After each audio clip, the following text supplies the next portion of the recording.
What's going on, guys? Super Savage 789 here, bringing you guys a video. And today we're doing What Perfect Cell Turned Good, episode 1. So before we get into today's video, I just want to say, the premise I'm going to be going with for this one is a bit unrealistic, but nonetheless, this is what I have to do to make the story work. So yeah, let's get into today's video. In this timeline, the father-son Kamehameha doesn't finish off Cell but merely blows off his arms and legs, leaving the insect monster on the ground badly damaged. The injured Gohan limps over to Cell and looks him dead in the eyes with pity. Piccolo barks to Gohan to hurry up and finish Cell off now, but the young teen isn't listening. Instead, his mind is flashing back to his father. He let Vegeta live when he was near death. He did the same with Frieza. If he's going to be the savior of the planet and take on his father's mantle, he should adopt a similar mindset to him. Instead of killing Cell, Gohan tells him to leave and get stronger. This makes everyone panic as Cell regenerates his wounds, standing back up chuckling. He tells Gohan that he'll regret this as he flies off, knowing full well that he lost the fight. Before anyone can question Gohan, he passes out, meaning they have to interrogate him on the lookout. He justifies it by saying that he thinks it's what his dad would have done if he was in that scenario. He let Vegeta and Frieza live, and although Frieza didn't change his ways, Vegeta is living on Earth and has a kid. He apologized to Gohan. He's practically a good guy. Cell has all their cells. Even though he does have Friezas there, he does have some potential for Cell to change his ways. And even that isn't true, Gohan will be there to stop him nonetheless. The Cell saga would wrap up normally, but the aftermath will definitely be different. Due to having an impending threat on Earth, Gohan would need to take his training more seriously than he was, which Chi-Chi would hate, but she does understand why. Gohan trains with Piccolo whenever he finishes his studying, giving them both great gains in power. As for Cell, the bug monster will be training so he can kill Gohan and then waste the planet. Since he does have lots of say and pride, he won't just randomly destroy the planet until he kills Gohan, which would ease everyone's tension significantly. Cell would typically go to Mount Palzu, barking for Gohan to fight him, which the half-breed would. The fights would be extremely even, with Gohan always barely winning, but always sparing Cell. Slowly, Cell would begin warming up to Gohan, and both he and the boy would have a weird type of friendship almost. Cell isn't good by any means, he is still quite evil, but he and Gohan have a somewhat positive relationship, despite Cell trying to kill him every time. Vegeta would be training even more, knowing Cell's alive, as well as to make sure Gohan and Piccolo don't surpass him. He would surpass the Namekian, however the other two would still be quite above him. Android 18 would tell her brother that Cell is alive, leaving both siblings resentful of the Seafighters. Both of them leave together to train and make sure Cell doesn't absorb them again. Since Krillin is part of this group, his and 18's relationship would never blossom, leaving Krillin a single bachelor. Maybe he'd get back together with that filler girl, Marin, but whatever. Gohan would still end up going to school and becomes a great Saiyaman, where he meets Videl and trains her like normal. I doubt Goten would do any training, since Chi-Chi would want him to study, meaning it would just be Goten and Videl. Cell would watch this from afar, taking note of Videl and how he can kill her if he ever needs to get Gohan angry. With his Namekian hearing, he'd hear about the tournament and would decide that it would be fun to reenact the Cell games. Everyone meets up, greeting each other at the tournament like normal. Goku would sense his son's ki and be amazed at his strength, telling his son that he's proud of the man that he's become. Cell would shout Goku's name, making the whole group look over to see the Bugman approaching them. He asked Goku if he's been training hard. He'd love another shot at a rematch. Although not liking Cell, Goku would admit he'd enjoy that as well. With his grin on his face, Cell leaves, telling everyone that he'll see them in the tournament. Piccolo would ask Gohan if they can trust Cell, and the boy just says no. Cell still wants to kill them, but in a weird way, he wants to beat someone when they're at their best, like a messed up Goku almost. They should be cautious that he doesn't just kill them outright though. The kids division takes place, however it is very uneventful since Trunks is the only one who enters. Chi-Chi won't be training Goten, as she'd want him to study, just like I mentioned, so as you would expect, Trunks wins. In the actual tournament, both Cell and 17 will be new additions. Cell considers rigging the roster, but realizes it won't be as fun. He enjoys chaos, and this will be chaotic, so why not? The first fight is Android 17 vs Krillin, which ends pretty quickly, ultimately ending with 17 clapping. When the fight is over, Cell approaches 17, clapping his hands together. He then asks him what he thinks has happened if he absorbed him and his sister again, giving the android a blast Cell out of rage, destroying his top half, which Cell quickly regenerates, chuckling as he does so. The remaining parts of the tournament plays out with Gohan powering up against Kibito and Spopovich and Yamu attacking them. Not wanting to allow this, Cell fires 2 death beams at them, piercing their hearts. It doesn't take them down, but it does slow them. Cell would rush over and kill them to the horror of everyone else, remembering Cell from years prior. Everyone is annoyed at Cell's antics, since it means they can't find Babidi without the humans. They explain the situation to everyone, where they realize what occurred. Gohan tells everyone that he has an idea, and to follow him, flying off of everyone else, like normal, which would include Cell. Gohan would go out to the middle of the wasteland and powers up to max power, which would alert a Majin soldier. Very quickly, Pui Pui arrives to take Gohan's power. Reacting quickly, Gohan knocks Pui Pui out and lays his body on the ground, asking Piccolo to read his mind, which Namekian agrees to. He begins to read it, however it's foggy and dark due to Babidi's influence on him. He's able to make out the location of the ship, and everyone rushes over to that ship.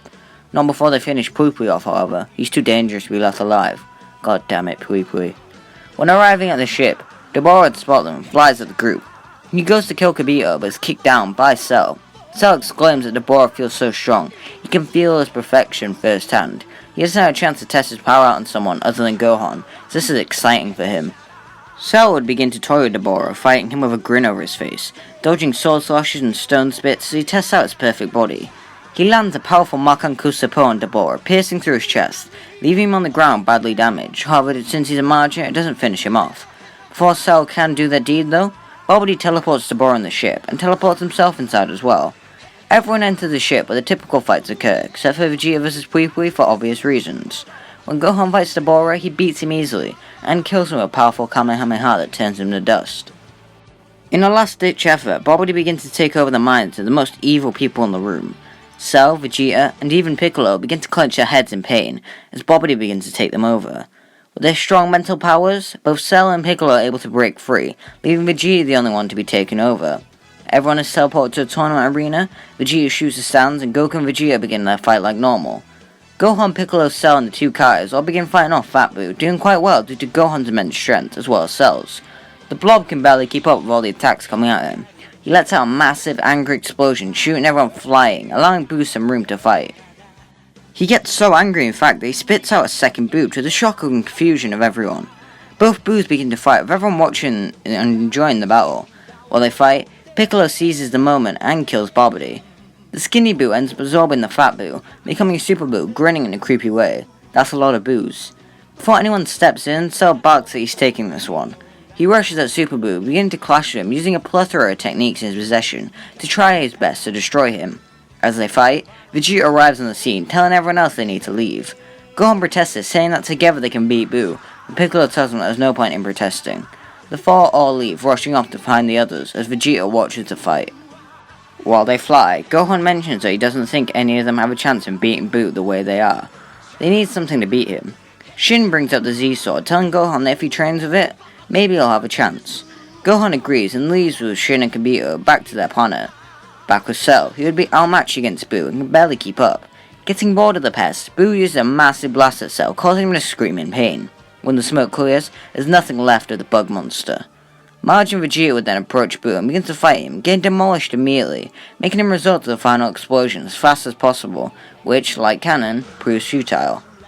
The timeline would realign for a little bit, with Goku telling Buu to wait and begin to teach Goten and Trunks the fusion dance. Due to how weak Goten is, he'll need lots of training to make sure he can be useful in the fusion. That'll have to come after they learn the dance though. Goku would still leave like canon, and the question comes up as to who will train them. An ominous laughter comes from behind them, as Cell appears, smirking that he'll do it.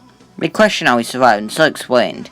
After his defeat from Gohan, he learned how to harden his nucleus, so when Buu blasted him, he hardened his nucleus and regenerated, before teleporting away to recover.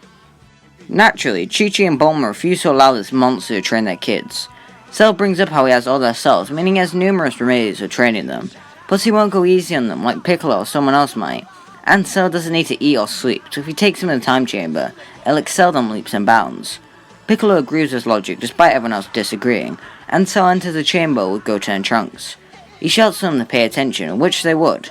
Like a military commander, he barks that he'll train them to an answer life over and over, so they best be prepared to die, making them gulp. Cell sprouts out two Cell Juniors, telling Goten and Trunks that they'll be given training partners in the off hours, but when Cell says, they best be prepared to face him. On the outside, Buu would never meet Mr. Satan, meaning he gets bored quicker.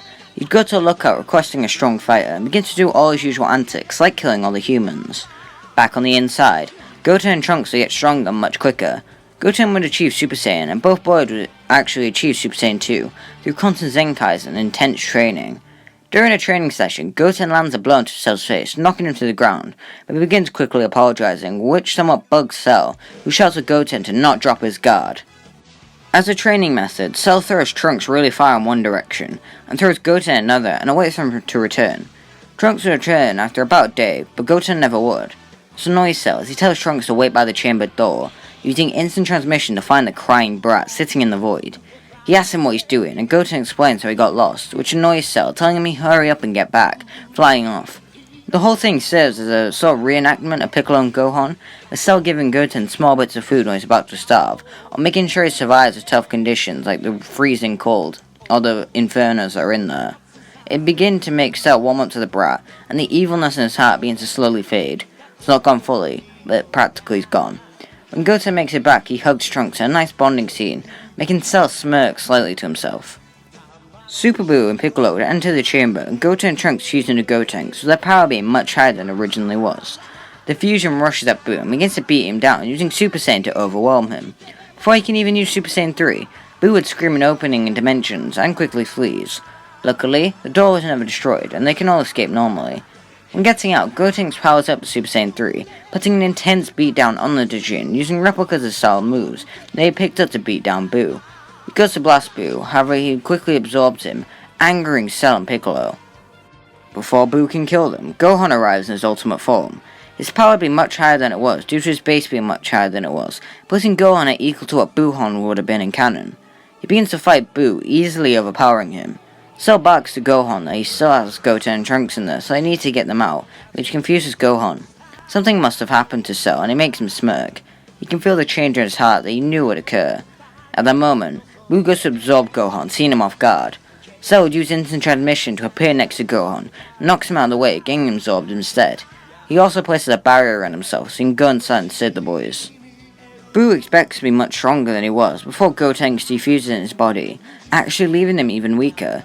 Gohan lays a smackdown on Buu to distract him, as Cell cuts Goten and Trunks out, allowing them to be free. Before Buu can go inside himself to figure out what happened, Cell uses instant transmission to take himself and the two boys outside his body. Buu begins to panic as Gohan fires a massive Kamehameha at Buu, completely vaporizing him. Using Porunga, they revive everyone killed except for Goku, who would remain dead, not seeing a need to come back. Everyone celebrates the victory, with Cell acting a lot like Vegeta, crossing his arms, standing at the edge of the group. Goten approaches Cell, telling him they did it, placing his fists out for a fist bump, which Cell returns, grinning slightly. Spotting this, Piccolo asks Gohan if they can trust Cell, and with a smile on his face, Gohan says yes. But guys, that's the only video. Make sure you like and subscribe and comment down below. Let's go in episode 2. I know the premise for this one was a bit out there, especially for my content, but I really like the story I concocted here. I will go into Super next week, so make sure you stay tuned for that one. And yeah, bye!